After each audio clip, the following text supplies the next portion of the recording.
मस्त मस्त मुस्कानावा के जीजे अब मस्त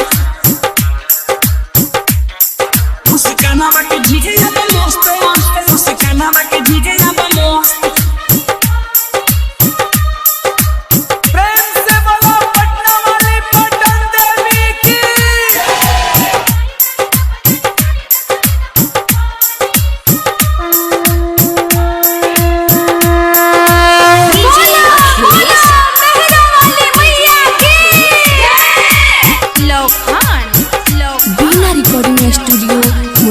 मुस्कानावा के जीजे अब मस्त मस्त मुस्कानावा के जीजे अब मस्त मुस्कानावा के जीजे अब मस्त मस्त मुस्कानावा के जीजे अब मस्त।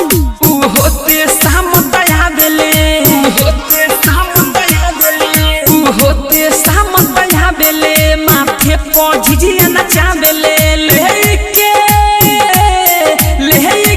अपना सहेली के आवेले हर वक्त मुस्कानावा के झिझिया बा मस्त मस्त मुस्कानावा के झिझिया बा मस्त मुस्कानावा के झिझिया बा मस्त मस्त मुस्कानावा के झिझिया बा मस्त। होते ऊ शाम दया देले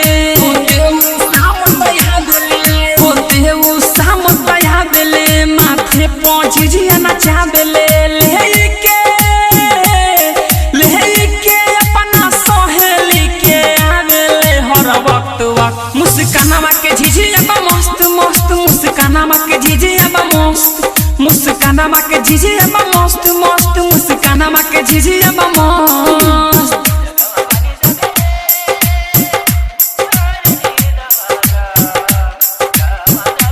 प्रेम से बोलो पटना वाली पटन देवी की। डीजे अखिलेश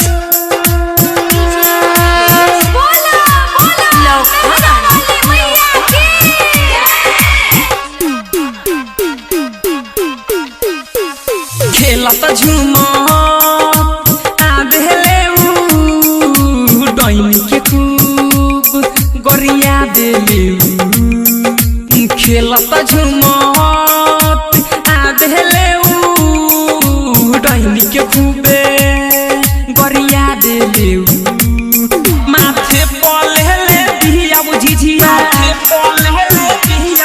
माथे पर लेले दिया ऊ झिझिया हर साला में वो कर दिया गाई के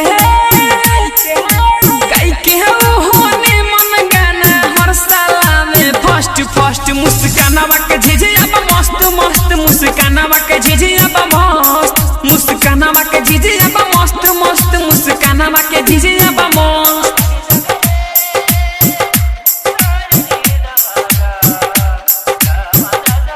प्रेम से बोलो पटना वाली पटन देवी की। डीजे अखिलेश